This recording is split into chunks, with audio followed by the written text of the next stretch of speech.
প্রিয় জয়পুরহাটবাসী, এই নামটা বললে এখন আমাদের কলিজা ভরে যায় না? বাংলাদেশ জামাতে ইসলামী। না, সবার কলিজা ভরে যায় না, কিছু মানুষের কলিজায় আগুন লাগে। এই যে ফজো পাগলার মতো মানুষ, এর কি কলিজা ভরে যাবে?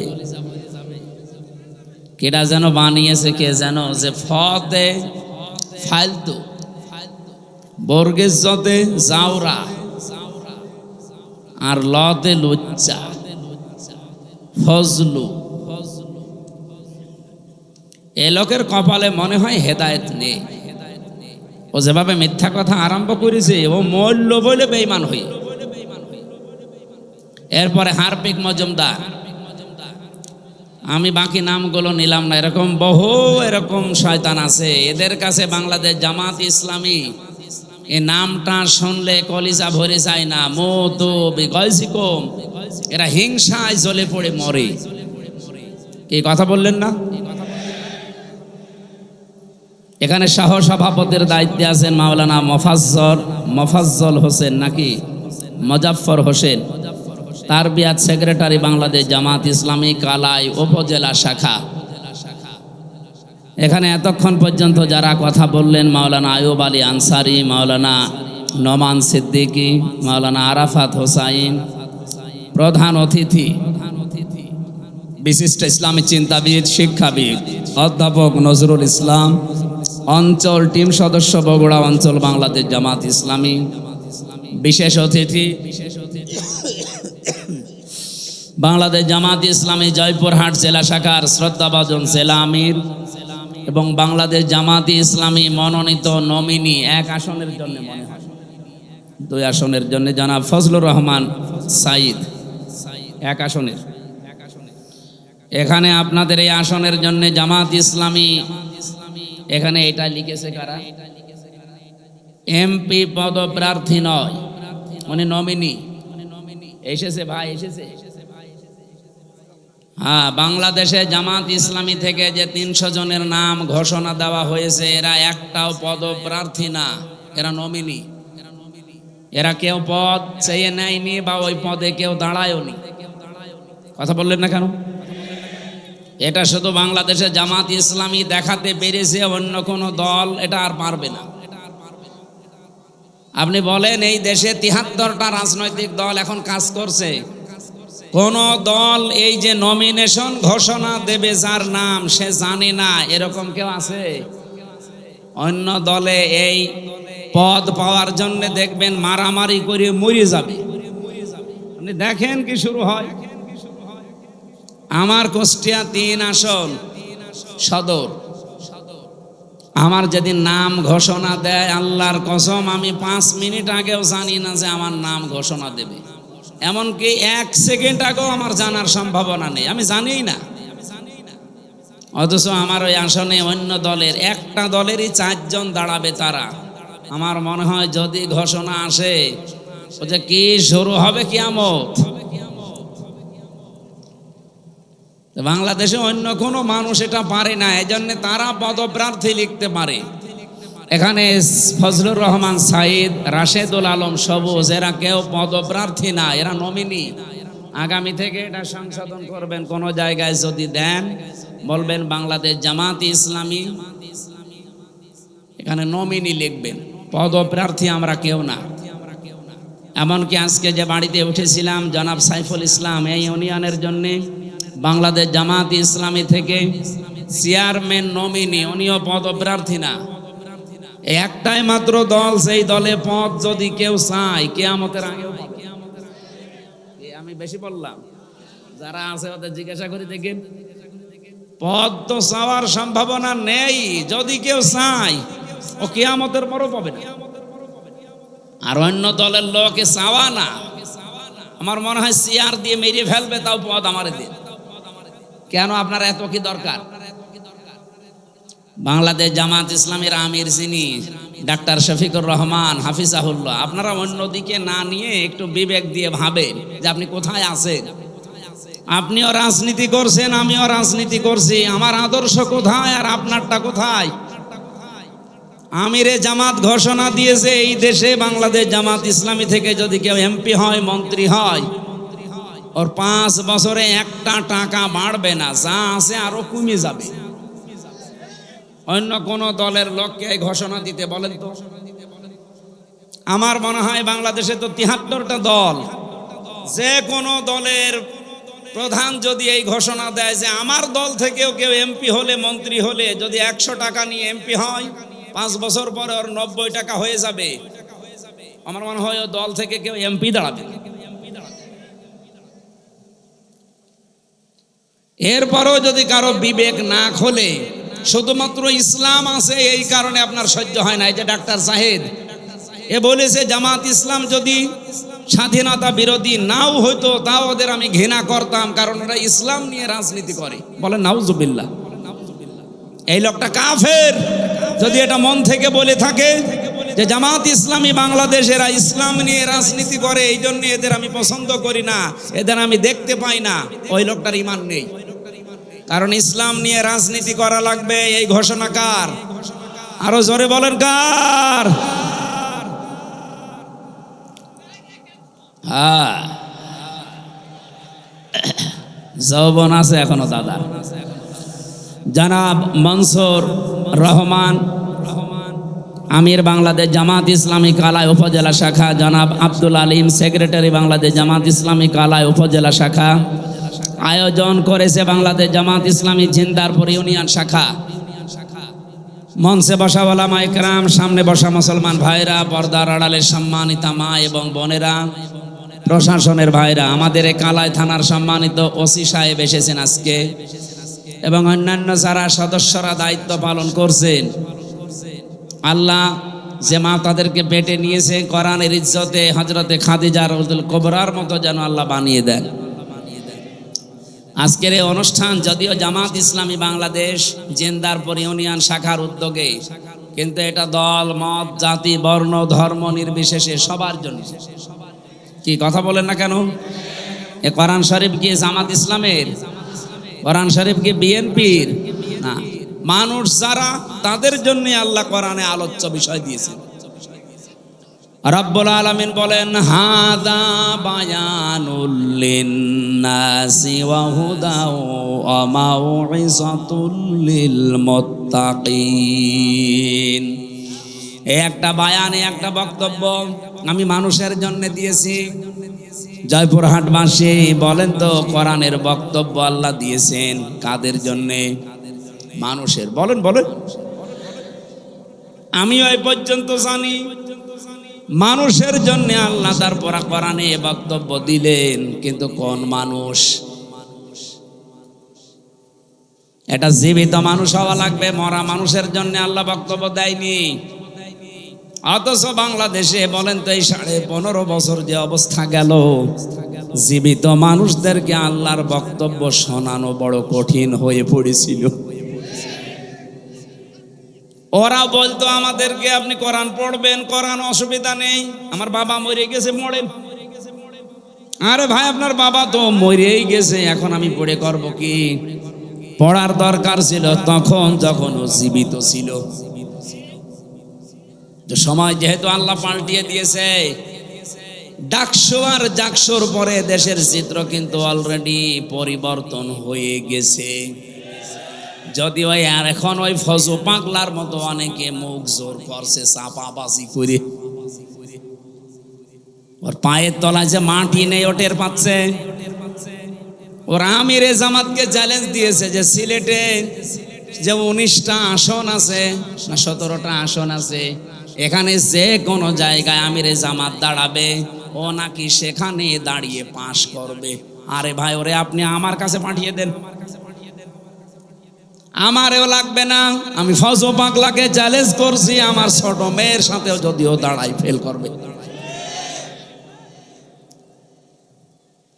কারণ আর কিশোরগঞ্জ এলাকায় তো আমি বহু জায়গায় গিয়েছি, জানি ওর জনপ্রিয়তা কত তলানিতে। শুধু এই মুখ জোর করে টিকে আছে। এই বাংলাদেশে যেই কয়টাই টিকে আছে দেখবেন শুধু চাপার উপরে, ভেতরে কোনো মাল মশলা নেই। ও আলেমদের ভুল ধরে, বলে আলেমদেরকে কেউ যেন পেটে না নেয়, ওয়াজ করে মেয়েদের কাছে। এই যে ওর নামের ব্যাখ্যা যে লোকটা করেছে তাই এমনি করে নাই, ফতে ফালতো বর্গের যতে জাওরা, আর লতে আমি বললাম না লুচ্চা। নাউজুবিল্লাহ। কে যে বানিয়েছে আল্লাহ তার হায়াত দাও। একেবারে খাপের খাপ মমতাজের বাপ মিলে গেছে, কারণ ও যা করে তাই। আমি এত বলতাম না, আশা করছি আগামীতে কেউ যেন আর ফজু পাগলা না হয়, কারণ এখনো অনেকেই ভাইরাল হওয়ার ধান্দায় ফজু হতে ব্যস্ত, যে আমিও ফজু হব। এই জন্য চাপাবাজি করা, গলাবাজি করা বাদ দেন। বাস্তবতা আপনি দেখেন, জিয়াউর রহমান কোথায় ছিলেন আর আপনারা কোথায় আছেন? ডাকসুর মতো জায়গায়, জাকসুর মতো জায়গায়, যেখানে গলা উঁচু করে ইসলামের পক্ষে কথা বলা কঠিন ছিল, সেখানে ছাত্র দল মাত্র পেয়েছে 5,000 কয়েকটা ভোট, অথচ ছাত্র শিবির পেয়েছে 14,500, প্রায় 3 ডবল। আপনি টের পাচ্ছেন কোথায় পৌঁছিয়েছে তারা? আচ্ছা, জাকসো কোনো ব্যাপার না, জাতীয় নির্বাচন, কোন নির্বাচনে আপনারা এগিয়ে যেতে পারবেন না, কারণ আপনাকে ডোবাতে বহু মানুষ অলরেডি দেখেন, নয়নের মতো মানুষ। আর বাকি আমি নাম নিলাম না। দেশে এমনিতেই পরিবর্তন আসছে। গত পরশুদিনও আমি ছিলাম কুষ্টিয়াতে, 100 পরিবার হিন্দু, ওরা সব জোট বেঁধেছে, এবার আমরা দাঁড়ি পাল্লায় ভোট দেব। হিন্দুদের যদি অবস্থা হয়, বাকি মুসলমান আপনি মাথায় বাড়ি দিয়েও আটকাতে পারবেন না। জমান নামাজ পড়ে বের হচ্ছে কুষ্টিয়ার আবদালপুরে, এই যে কোরআন আমার সামনে, 18 জন এসে বলছে, হুজুর এতদিন ভ্রান্ত ধারণায় ছিলাম, শহীদ জিয়ার আদর্শ মানতাম, কিন্তু সেই আদর্শে এখন আর বিএনপি নেই, এখন দেখতে পাচ্ছি এরা ওই আদর্শ থেকে সরে বহু দূরে চলে গেছে। সুতরাং পৃথিবীতে যদিও আমরা ভ্রান্ত ধারণায় ছিলাম, যেই কয়দিন হায়াতে জিন্দিগিতে বেঁচে আছি, আল্লাহর দিন কায়েমের জন্য এখন আমরা চেষ্টা চালাবো। আপনি আপনার দলে আমাদেরকে নেন। আমি বললাম কালেমা পড়ানো লাগবে, বলছে না, কালেমা মুখস্থ আছে। এই দলে আসতে হলে তো অন্যান্য দলের মতো না, আপনাকে ফর্ম পূরণ করা লাগবে। 18 জনকে আমি নিজে নাম ঘোষণা দিয়ে দিয়ে ফর্ম পূরণ করিয়ে এসেছি। বাংলাদেশের 630টা থানা, কম বেশি আমি সব জায়গায় কিন্তু যাচ্ছি। একটা জোয়ার উঠে পড়েছে এই ডাকসু নির্বাচনের পরে, অনেকেই যাদের বিবেক একটু নাড়া দেয়, ওরা বলছে ওই চাপাবাজদের, সাদাবাজদের সাথে আর নেই। 1,500 বছর আগে একটা আয়াত নাযিল হয়েছিল, এটা আমার মনে হয় বাংলাদেশে এই মাত্র নাযিল হয়েছে আবার। ওয়ারাইতান নাসা ইয়াদখুলুনা ফি দীনিল্লাহি আফওয়াজা। হে নবী, আল্লাহর সাহায্য আর বিজয় যখন আসবে, আপনি দেখতে পাবেন দলে দলে পালে পালে মানুষ ইসলামে প্রবেশ করছে।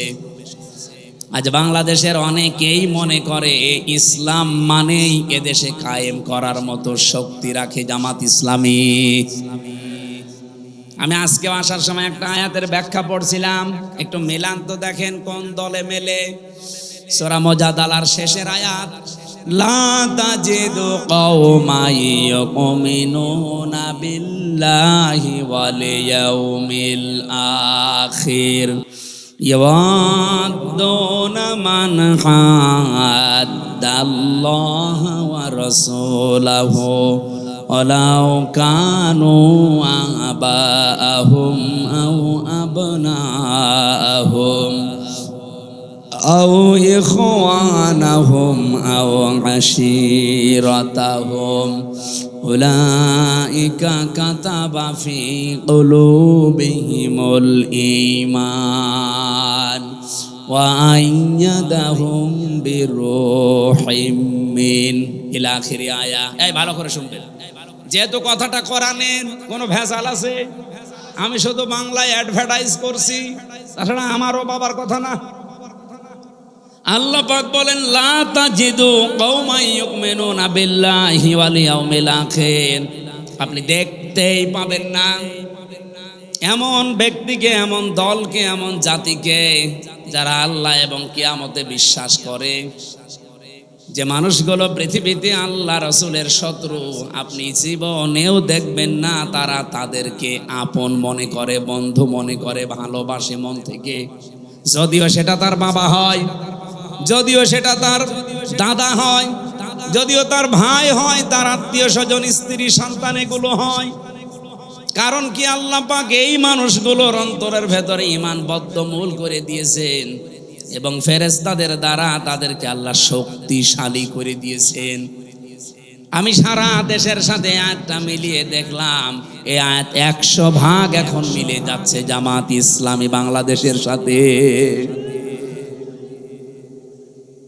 ইদখিলুহুম জান্নাত, আল্লাহ তাদেরকে প্রবেশ করাবেন এমন একটা বাগানে, তাজরি মিন তাহতিহাল আনহার খালিদিনা ফিহা উলাইকা হিজবুল্লাহ আলা ইন্না হিজবাল্লাহি হুমুল মুফলিহুন। রব্বুল আলামিন তাদের পরিচয় দিতে দিতে বললেন, তাদেরকে আমি বাগানে প্রবেশ করাবো, এমন একটা বাগান যার তলদেশ দিয়ে নদী আর নহর প্রবাহমান থাকবে, তার মানে জান্নাত। এখানে একটা প্রশ্ন আছে আমার, আপনারা শুনতেছেন? ইদখিলুহুম জান্নাত, আমি আয়াতটা আপনাদের বের করে সূরা মুজাদালা, যারা এখানে হাফেজ আছে, রব্বুল আলামিন জান্নাতুন শব্দটা দিতে পারতেন, না দিয়ে তিনি দিয়েছেন ওয়াইদখিলুহুম জান্নাত, এটা বহুবচন। আমার প্রশ্ন হচ্ছে, আল্লাহ জান্নাতুন না দিয়ে জান্নাত বহুবচন দিলেন কেন? আমি একটা দুইটা না, যতগুলো তাফসীর পড়েছি আয়াতের, মুফাসসিরিন ইকরাম এটাই জানাতে চেয়েছেন। রব্বুল আলামিন জানিয়েছেন এইটা। আমি আরবি গ্রামার দিয়ে আয়াতটা মিলিয়েছিলাম প্রথমে। পৃথিবীতে যত ভাষা আছে প্রায় আমার জানা মতে 4,500 ভাষায় দুনিয়ায় আছে। কত? 4,500-এর উপরে মানুষ কথা বলে বিভিন্ন ভাষায়। আপনি মালয়েশিয়াতে যাবেন, 120টা দেশের ছেলে মেয়েরা সেখানে লেখাপড়া করছে, মালয়েশিয়া ইন্টারন্যাশনাল ইসলামিক ইউনিভার্সিটিতে। আমি ঘুরছিলাম ভেতরে, বন্ধুদের জিজ্ঞাসা করলাম এখানে কতটা দেশের ছেলে মেয়েরা আছে, বলছে 120টা দেশের ছেলে মেয়েরা আছে। এখানে ভাষায় কথা বলে যে যার ভাষা, যদিও আন্তর্জাতিক ভাষা সেখানে ইংরেজিতে বলা লাগে। আপনি বলেন 120টা দেশের ভাষায় কথা বলছে সেখানে, খালি এক জায়গায়। আমরা ইতিহাস পড়ে জানতে পেরেছি এই পৃথিবীতে এখন 257টা দেশ আছে, 4,500 ভাষায় মানুষ কথা বলে। আরবি ভাষাতে শুধু এক বচন, দ্বিবচন, বহুবচন পাবেন। অন্যান্য ভাষার অধিকাংশ জায়গায় আপনি এক বচন আর বহুবচন পাবেন। আমি যে শব্দটা নিয়ে আরম্ভ করেছিলাম, এদিকে আপনাদের মন আছে নাকি দেখি তো, কি বলেন তো? হ্যাঁ, জান্নাত। হ্যাঁ, এই তো অ্যাক্টিভ হয়ে থাকবেন। যেহেতু এক বচনের পরে আরবিতে দ্বিবচন আছে, তারপরে বহুবচন আছে। আল্লাহ জান্নাতুন না দিয়ে, মাসকানুন না দিয়ে জান্নাত দিয়েছেন, মাসাকিন দিয়েছেন। মুফাসসিরিন ইকরাম বোঝাতে চেয়েছেন, রব্বুল আলামিন যদি কারো অন্তরে ঈমান বদ্ধমূল করে দেয়, তাকে যদি ফেরেশতাদের দিয়ে শক্তিশালী বানায়, তাকে এমন জান্নাতে প্রবেশ করাবে, সেই জান্নাত কম পক্ষে 3টা। কারণ এখানে আল্লাহ যেহেতু বহুবচন দিয়েছেন, আর 2টা হলে বহুবচন হয় না, দ্বিবচন হয়। 3টা হলে কমপক্ষে বহুবচন হয়। কি কথা বলেন না কেন? তার মানে এই দেশে আমরা সত্যি যারা আল্লাহ এবং কিয়ামতে বিশ্বাস করি, যাদের কাছে বাবা মা, স্ত্রী, সন্তান, ভাই ভাগ্যরের চাইতে আল্লাহর দিন বেশি প্রিয়, একামতে দিনের কাজ করাকে আমরা বেশি প্রিয়, বেশি ভালোবাসার মনে করি। আমাদের অন্তরে আল্লাহ এমন ইমান বদ্ধমূল করে দিয়েছে যেটা লাঠি মেরেও আপনি সরাতে পারবেন না। 15.5 বছর তার প্রমাণ। অনেককে ফাঁসি দিয়েও সরাতে পারে নাই। কথা বলে না খালি। আমি তো নিজে জেলখানায় শুনেছি। একজন কারারক্ষী ছিল কুতুবউদ্দিন, এটা তার কাছেও যাবে, রেকর্ড হচ্ছে। ওর বাড়ি হচ্ছে রাজবাড়িতে। গভীর রাতে, রাত 12টার পরে ডিউটিতে এসেছে। আমি তখন কোরআন পড়ছিলাম, যেহেতু আমি ফাঁসির কন্ডেম সেলের ভেতরে, আমার কাছে কেউ আসে না। উনি এসে আমারে বলছে, হামজা ভাই একটা কথা বলি, আমি এখনো পর্যন্ত একটা বিষয় পরিষ্কার হতে পারি নাই। কি বিষয়? যেদিন শহীদ মীর কাশেম আলী রহমতুল্লাহ আলাইহি তাকে ফাঁসি দেয়, সেদিন আমি তার ডিউটিতে ছিলাম। সন্ধ্যার সময় এসে বললাম যে স্যার, আপনার রাত 10টায় ফাঁসি, আপনি রেডি হন। উনি আমারে বলছে, কুতুব ভাই এখন বাজে কয়টা? এখন বাজে তো 7:30টা। এখনো পর্যন্ত প্রায় 2.5-3 ঘন্টা সময় আছে। এত সময় আমি কি করব? আমি একটু ঘুমিয়ে গেলাম। তুমি আমার আধা ঘন্টা আগে ডাক দিও, আমি 2 রাকাত নামাজ পড়ে মঞ্চে, ফাঁসির মঞ্চে চলে যাব। এই ছেলে বসো।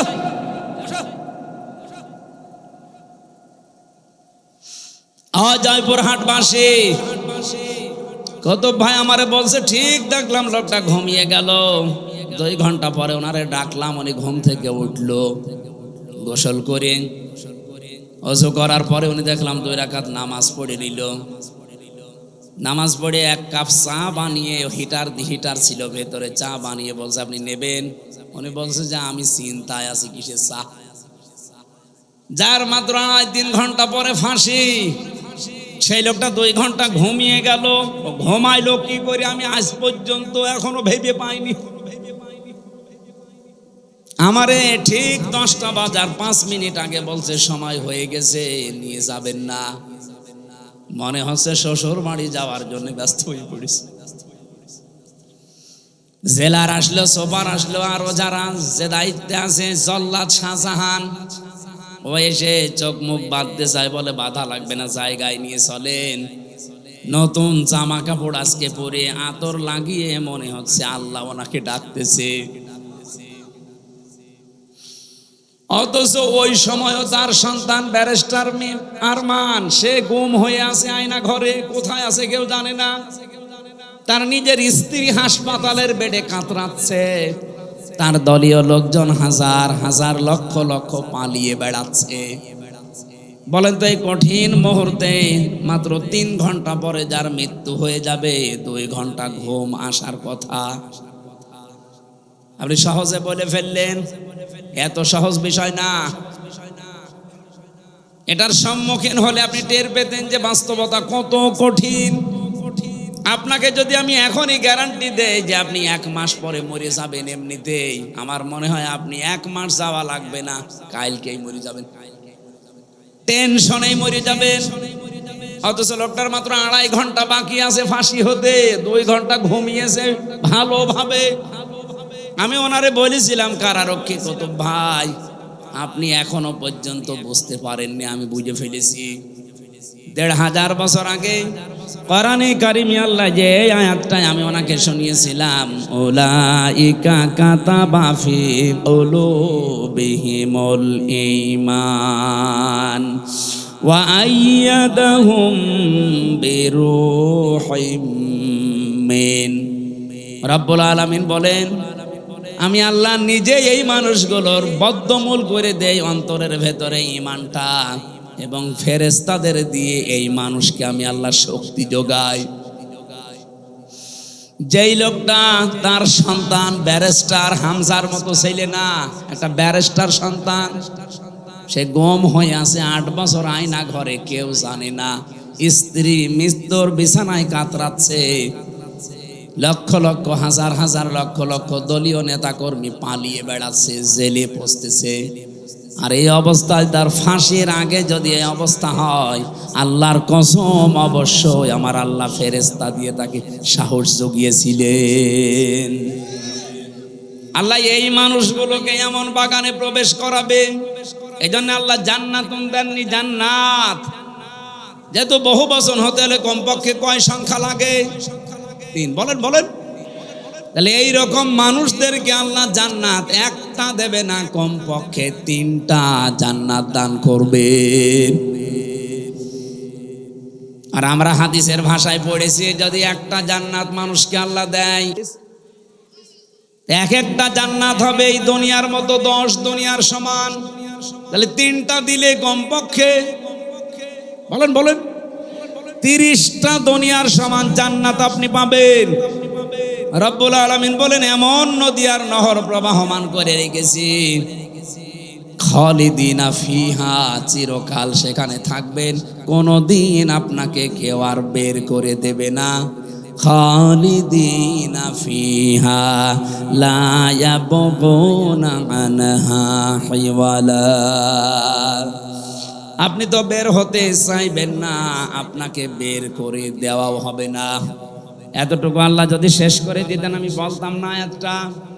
রব্বুল আলামিন বলেন, রাদিয়াল্লাহু আনহুম ওয়া রাদু আন।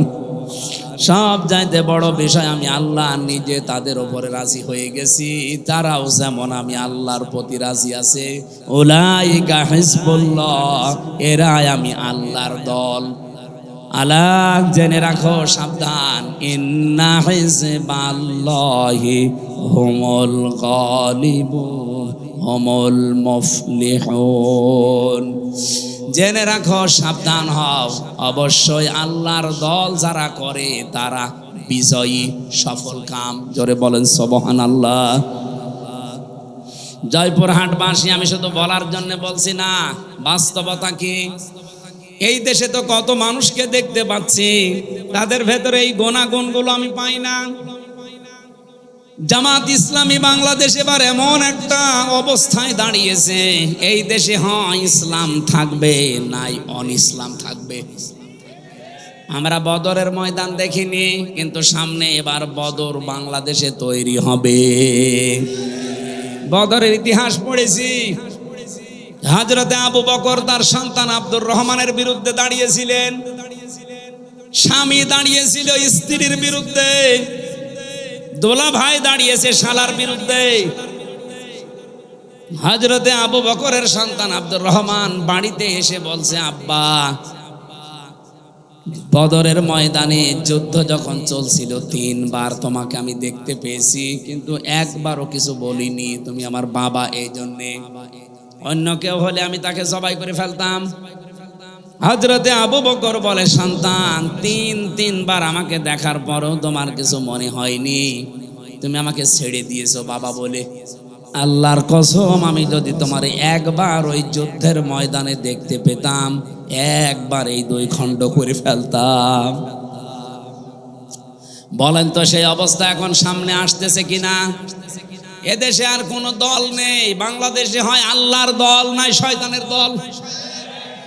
যারা আল্লাহর আইন কায়েম করতে চায়, সে যেই হোক, তারা আল্লাহর দল। যারা মানুষের তৈরি করা আইন কায়েম করতে চায়, তারা যে দলের নাম নিয়ে আসুক, তারা শয়তানের দল।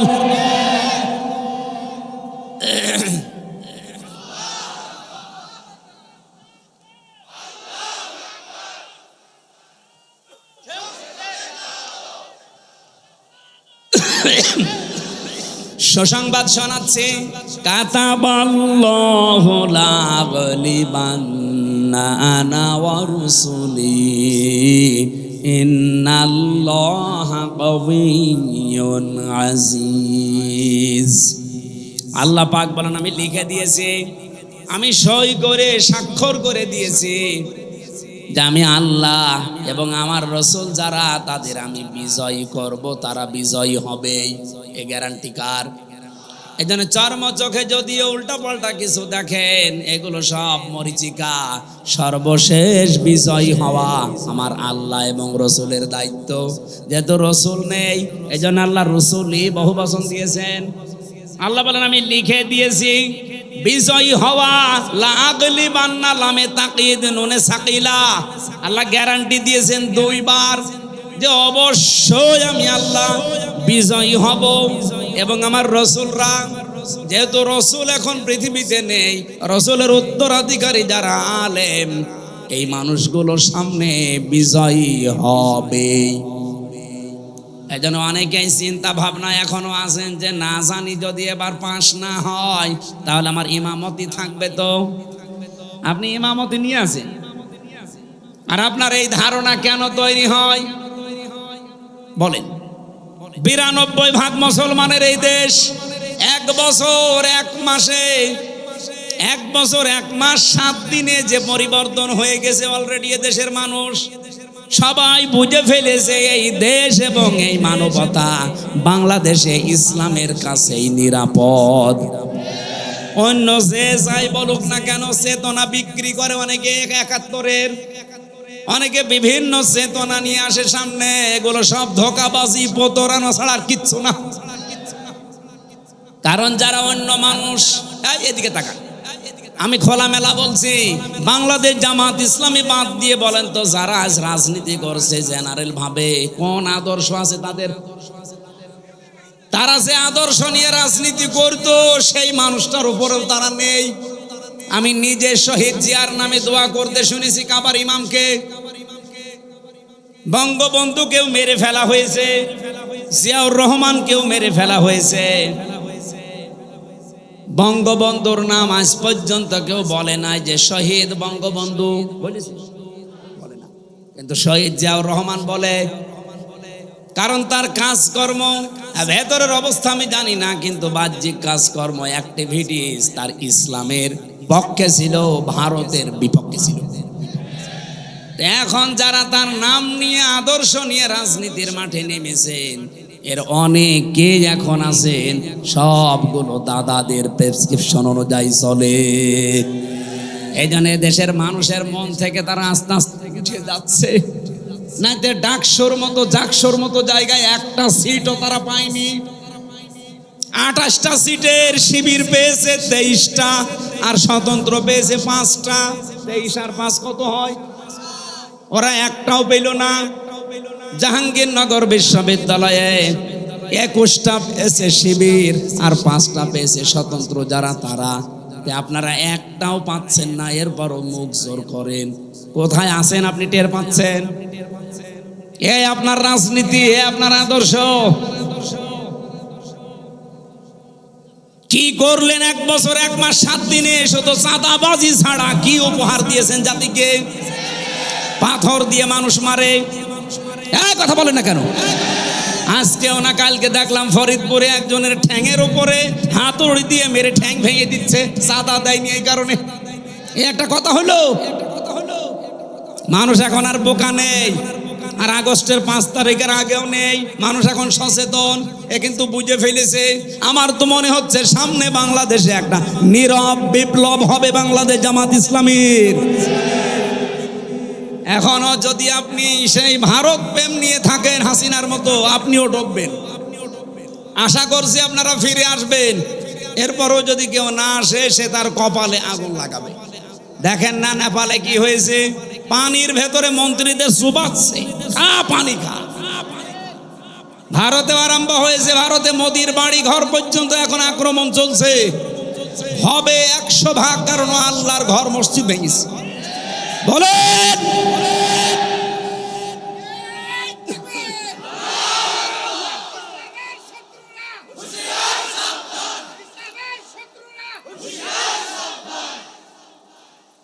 যেই দিন আল্লাহর ঘরেও হাত দিয়েছে, ওই দিনই আমার মনের বিশ্বাস যেও থাকবে না। কারণ আবরাহা আল্লাহর ঘর ভাঙতে এসে কাসফিম মাকুল হয়ে গেছে, আর ও অলরেডি আল্লাহর বহু ঘর টুকরা টুকরা করে ফেলেছে। ওকেও আল্লাহ টুকরা করবে না। আমার বাড়ি ভেঙে দিলে যেমন আমার রাগ হয়, আল্লাহর বাড়ি আপনি ভেঙে দিলেন, তা 1টা 2টা না, বহু ঘর ওরা ভেঙে দিয়েছে, মসজিদ মাটির সাথে মিশিয়ে দিয়েছে। ভারতকেও আমার আল্লাহ দেখবেন এই মসজিদ ভাঙার অপরাধে প্রতিশোধ নিয়ে টুকরা টুকরা করে ফেলবে। ভারত প্রীতিবাদ দেওয়া লাগবে এই দেশে, কোন আগ্রাসন এই দেশে আমরা চলতে দেব না। এই দেশ চলবে এই দেশের মানুষের চেতনা অনুযায়ী। কোথায় কোন চেতনা এসেছে ও চেতনা এখন বাদ দেন। অনেকে বলে না আমরা 47-এর চেতনায় চালাবো, কেউ বলে আমরা 52-র চেতনায় চালাবো, কেউ বলছে 71-এর চেতনায়। না, আমাদের এই প্রজন্ম আমরা যারা এখন আছি এদেশ, যারা এই দেশটা এবার আমরা মুক্ত করেছি, আমরা 47 দেখিনি, আমরা 52 দেখিনি, 71 দেখিনি, আমি 24 দেখেছি। বলেন, আমি ওগুলো অস্বীকার করি না। হ্যাঁ, অবশ্যই ওগুলোর মর্যাদা আছে, কিন্তু চেতনা বিক্রি করা বাদ দেওয়া লাগবে। আপনি কোন কারণে এই 54 বছর পরে এসে আমারে আপনি রাজাকার বলবেন? আমার তো জন্মই হয়েছে 92 সালে। এই কথা বলেন না কেন? আমার বাবার বয়স ওই সময় হয়তো 1 বছর বা 6 মাস হতে পারে। কোন কারণে এই ট্যাগ আমার উপরে দিলেন? অথচ যারা এই ট্যাগগুলো এখনো পর্যন্ত দিতে চায়, আপনি খোঁজ করে দেখেন তাদের দলের ভেতরে রাজাকারের সংখ্যা 1040 জন, আর যাদেরকে এই ট্যাগ দেওয়া হয় তাদের নামে মাত্র 37 জন, তাও 11 জন ফাঁসি হয়ে গেছে। রাজাকার হলে যদি ফাঁসি দেওয়া হয় তাহলে 1040 জনকে আগে ফাঁসি দেওয়া লাগবে। এই কথা বলেন না কেন? সুতরাং এই চেতনা বিক্রি করলে আপনিও ডুববেন। হাসিনা যেমন ডুবেছে আপনিও ডুববেন। আর হাসিনাকে হযরত বলেছিল এখানকার কোন আল্লাহর ওলি জানো? কোথায় সে ওলি? কত বড় জাহেল! এরকম একটা জালেমা মহিলা পৃথিবীর নিকৃষ্ট তালিকায় যার নাম, তারে বলছে হযরত শেখ হাসিনা। ওর নামে তো শেখ দেওয়াও ঠিক না। শেখ মানে বুড়ো। শেখ মানে কি? মুরব্বী বুড়ো। হাসিনা বলাও ঠিক না। হাসিনা মানে সুন্দরী। এর বিপরীতটা রাখা দরকার। যত মানুষের হাতে রক্ত, যত মানুষের রক্ত তার হাতে লেগে আছে, ওরে আপনি সুন্দরী বলবেন কোন কারণে? সুন্দরী মানুষ এই করে? লক্ষ লক্ষ মানুষকে দেখলাম কাবা শরীফে, এই রুকনে আমিনি থেকে হজরে আসওয়াদ এটা পার হওয়ার সময় এই নামটা উচ্চারণ হচ্ছে, হাসিনা না হাসানা। রব্বানা আতিনা ফিদ দুনিয়া হাসানা ওয়া ফিল আখিরাতি হাসানা ওয়া কিনা আযাবান্নার। হে আল্লাহ, দুনিয়ায় তুমি শান্তি, স্বস্তি, নিরাপত্তা দাও, আখিরাতেও শান্তি দিও, আর জাহান্নামের আগুন থেকে আমাদের বাঁচাও। জেলে আমি যেখানে ছিলাম, এই ফাঁসির কন্ডেম ছেলে, মাঝে মাঝে আওয়াজ শুনতাম, আমারে তো বের হতে দিত না। আমার নিচতলায় একজন থাকতো, চলচ্চিত্র জগতে কাজ করে, বাড়ি হয় কুমিল্লা, ধর্ষণ মামলা, এসেছে জেলে। মাঝে মাঝে দেখতাম নামাজ পড়তো, পড়ে দোয়া করছে, একদিন হাত তুলে রব্বানা আতিনা ফিদ দুনিয়া হাসিনা। কি গো, ডাক দিলাম, এই কোরআন শরীফ পড়তে পারেন? বলছে না। কি দোয়া করলেন? খুব ভালোবাসি হুজুর আপারে, খুব ভালোবাসি আপারে। হাসানা না বলে আমি হাসিনা বলি সব সময়। তো দোয়া কবুল করতে আল্লাহর বইয়ে গেছি। জয়পুরহাটবাসী, যে কথা তুলেছিলাম, আমার এই কথায় আমি ফেরত যাচ্ছি। কোরআনে কারীম এই পৃথিবীতে যেহেতু শুধু মুসলমানদের জন্য আল্লাহ দেয়নি, দুনিয়াতে আমরা মানুষ বড় বাচ্চা যারা বিবেচিত আছি সবার জন্য আজকের এই কোরআন। আল্লাহ পাক বলেন দুইটা জিনিস আছে জীবিত মানুষদের কোরআনে, হুদান পথ নির্দেশিকা আছে, 2 নম্বরে মাউইযাতুন উপদেশ আছে। কাদের জন্য? লিল মুত্তাকিন, যারা ভদ্রলোক। সুতরাং আজকের আলোচনায় যারা ভদ্রলোক আল্লাহর কাছে তাদের কাজ হবে, আর যারা অভদ্র অসভ্য এদের কোনো কাজ না। ওয়ালা ইয়াজিদুজ জালিমিনা ইল্লা খাসারা, জালেমদের শুধু ক্ষতি বৃদ্ধি হবে। এখন দেখেন কার রাগ হয়। আমি রাসূলের উপরে দরুদ আর সালাম পাঠ করার মাধ্যমে তেলাওয়াতকৃত আয়াত ছিল আমার সূরা আরাফ 26 নম্বর আয়াত, মাত্র একটা আয়াত পড়েছি। আমার এই মাথার ভেতরে আয়াত নিয়ে যত কথা আছে, আমার তো মনে হয় যে সারা রাত না, আমার সারা জীবন বললেও এই আয়াতের কথা শেষ হবে না। আমরা খুব সামারাইজ করব শর্টকাটে, মূল কথাগুলো ঘন্টা খানিক সময় নিয়েছি বলতে চাই, থাকবেন না? জবান ছেড়ে কোরআনের সোনালী আয়াতটা একবার পড়েন। আমরা তাফসীরুল কোরআন মাহফিলে তাফসীর আকারে কথা বলতে চাই। ইয়া বানি আদামা কদ আনজালনা আলাইকুম লিবাসা। আগে আমরা তাফসীর আকারে যদি বলতে চাই তাহলে সদ্য তেলাওয়াত হয়ে গেছে। আমরা এবার এই সূরার নামকরণ জানতে চাই। সূরার নাম আরফ। নাম কি বলেন বলেন? এটা হচ্ছে জাহান্নাম আর জান্নাতের মাঝে একটা প্রাচীরের নাম। এখানে জান্নাতি আর জাহান্নামী মানুষদের ভেতরে কথোপকথন হবে। ওয়াবাইনাহুমা হিজাব ওয়ালাল আরাফি রিজালুন ইয়ারিফুনা কুল্লাম বিসিমাহুম। জান্নাতি আর জাহান্নামী মানুষের মাঝখানে একটা প্রাচীর আল্লাহ বানাবেন। কিছু মানুষকে আল্লাহ ওই জায়গায় দাঁড় করিয়ে রাখবে। জয়পুরহাটবাসী দেখেন তো আপনি ওখানে দাঁড়িয়ে আছেন কিনা? নবীজি প্রশ্ন করলেন, সাহাবীরা তোমরা কি জানো এই প্রাচীরে আল্লাহ কাদেরকে দাঁড় করিয়েছে? বলে না, এই মানুষগুলো তারা যাদেরকে আল্লাহ জান্নাতে দেবে না, এমনকি এই মানুষগুলোকে আল্লাহ জাহান্নামেও দেবে না। সাহাবী আবু দারদা প্রশ্ন করলেন, ইয়া রাসূলুল্লাহ, এই মানুষগুলোকে আল্লাহ জান্নাতে দেবে না কারণ কি? নবীজি বলেন, এদের সব কিছুই ভালো ছিল, কিন্তু মা বাবার সাথে এদের সম্পর্ক খারাপ ছিল। জয়পুরহাটবাসী এটা রেকর্ড হচ্ছে, সারা দুনিয়া চলছে এখন। যত সন্তান আমরা আছি খুব ভালো করে শোনেন, আমরা কিন্তু 100টার প্রায় 90টা সন্তান জাহান্নামের দিকে, জান্নাতে আমরা যেতে পারবো না। একটা কারণে আমার মনে হয় আমাদের সবই ভালো, প্রায় আমরা মা বাবার সাথে সম্পর্ক ঠিক রাখতে পারি না।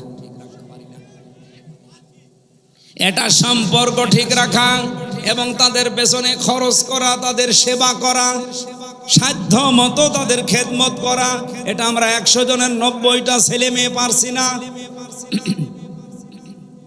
পারি না যে সমস্ত কারণে, তার অন্যতম কারণ হচ্ছে 2টা। 1 নম্বরে আমাকে আমার মার বাবা ছোটবেলায় এই শিক্ষা দেয়নি যে আল্লাহর পরে তাদের স্থান। কি কথা বলে না কেন? আল্লাহর পরে যে মা বাবার স্থান, এই শিক্ষা যেখানে দেওয়া হয়, আমাকে সেই শিক্ষা আমার মা বাবা দেয়নি, এই জন্য আমি জানি না যে মা বাবা কি। 2 নম্বরে আমাদের দেশের শিক্ষা ব্যবস্থা যা আছে, সেই শিক্ষা ব্যবস্থায় মা বাবা সম্পর্কে বিস্তারিত আলোচনা নেই। কথা বলেন না কেন? আপনি দেখেন 1 থেকে 5 পর্যন্ত গানের মাস্টার নিয়েছে, শরীর চর্চার মাস্টার নিয়েছে, অথচ একজন আলেম দিয়ে কোরআন হাদিস পড়াবে সেরকম আলেম 1 থেকে 5 পর্যন্ত আজও নেওয়া হয়নি। হ্যাঁ বলেন। যিনি দায়িত্বে আছেন ডক্টর মোহাম্মদ ইউনুস। 2 নবীর নাম আপনার, মোহাম্মদ একটা, ইউনুস একটা। 2 নবীর নাম না? তা আপনি কার ইশারায় চলছেন আমরা জানি না, অন্তত নিজের নামটা তো ঠিক রাখবেন। 2 নবীর নাম নিয়ে বসে আছেন আপনি। 92% মুসলমানের দেশে একটা আলেম নিয়োগ দিতে পারেন না, আর আপনি নাচের মাস্টার নিয়েছেন।